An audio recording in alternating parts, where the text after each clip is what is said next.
गीता अध्याय नंबर 15 के श्लोक नंबर 16 और 17 में जो 3 पुरुष बताए, सरपुरुष, सरक्षर पुरुष, ये 16वें श्लोक में बता दिया। 17वें में उत्तम पुरुष तो अन्य परमात्मा इति उदाहरत है, यह लोक तरम अविश्य विवर्ती अवैश्वर है।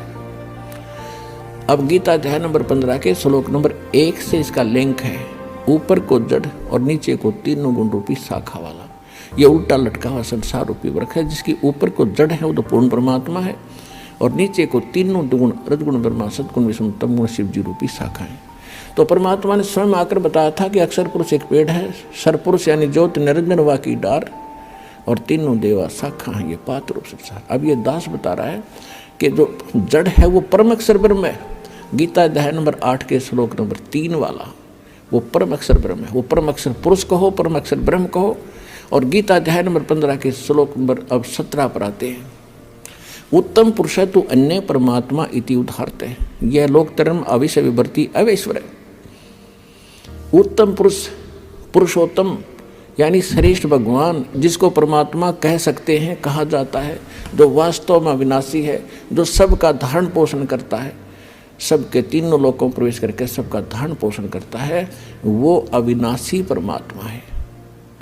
वो परम अक्षर ब्रह्म है। वो संसार रूपी वृक्ष की जड़ है, जिससे सबकी परवरिश होती है।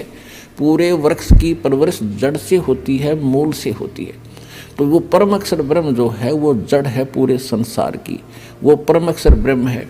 गीता अध्याय नंबर 18 के श्लोक 62 में जिसके विषय में कहा है कि अर्जुन तू सर्वभाव से उस परमेश्वर की शरण में जा, उसकी कृपा से तू परम शांति को और सनातन परम धाम को प्राप्त होगा। तो यहाँ गीता अध्याय नंबर 8 के श्लोक 5 और 7 में गीता ज्ञानदाता ने अपनी विषय बता दिया कि भक्ति भी कर, युद्ध भी कर, जन्म मृत्यु तेरी भी रहेगी, मेरी भी रहेगी। तो गीता ज्ञानदाता के पास वो कंप्लीट कोर्स नहीं है जिससे जन्म मृत्यु उसकी कट सके और उसके उपासक की कट सके, स्पष्ट कर दिया।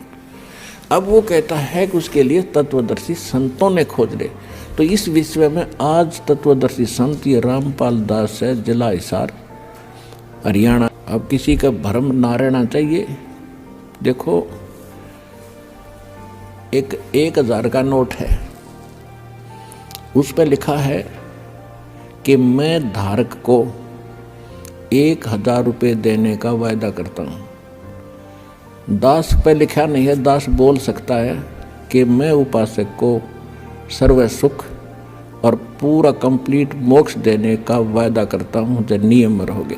तो पुण्यात्माओं, बिना बताए पता कैसे चले? स्वयं परमात्मा आए थे, 120 वर्ष रह के चले गए। हम लाल की पहचान करना जानते नहीं, इस कारण से मार खाते रहे। और एक तो कहना होता है, विद प्रूफ प्रूव करूँगा कि इस विषय में किसी के पास ज्ञान नहीं, किसी के पास समाधान नहीं, और कबीर जैसा भगवान नहीं, और इस परमात्मा के दास को जो प्राप्त है, कबीर परमात्मा का दिया हुआ ऐसा कोई ज्ञान नहीं। अब क्या है कि जो भी किसी पंथ से जुड़े थे या कोई अपनी परंपरागत साधना कर रहे थे, घर की पूजा होती है, उनको करते करते आज आपकी क्या हालत हो चुकी है। किसी को शांति नहीं, किसी का बेटा मर गया, किसी की बेटी मर गई, किसी की बेटी विधवा होगी, किसी का पोता मर गया, किसी को कैंसर होगी, किसी को और अन्य समस्याएं पैदा हो रही हैं। और वो भक्ति अब भी कर रहे थे, उन्हीं पंथों से भी जुड़े उनका कति विनाश हो लिया, सर्वनाश हो रहा है। अब राधा स्वामी पंथ से, धन सतगुरु पंथ से, आसाराम से, इन सब से, ये कुमार स्वामियों के वहाँ भटक गए और उनसे कोई लाभ ना मिला, कति सर्वनाश हो लिया। अब यहाँ रो रहे हैं, अब कोस रहे हैं उनको कि हमारा जीवन खो दिया 20-20, 30-30 वर्ष। अब क्यों, कैसे संतोष होगा? उन पुण्यात्माओं के एक अनमोल जीवन को नाश हो गया। अब तो पता नहीं था उनको अभी तक कि इतनी कीमत है इस मनुष्य जीवन की। यहाँ आने से पता चलेगा ये कितना कीमती है। और अब यहाँ आते हैं और कोई कहता जी मैंने 20 वर्ष हो गया राधा स्वामी में था, इतने दुख गिनवाता है, मुझे भी रोना आने को हो जाता है। और फिर उसको कहा जाता है तू वहाँ 20 वर्ष खो दिए, अब यहाँ 20 महीने यह साधना करके देख ले, तेरे वारे न्यारे ना हो जाते, बेशक कद्दे छोड़ दिए फिर।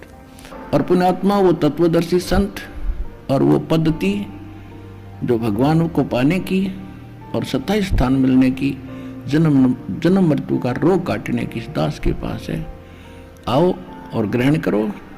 हम पलकें बिछाए बैठे आपके लिए। जितना देर से आओगे उतना घना पछताओगे। बोलो सतगुरुदेव।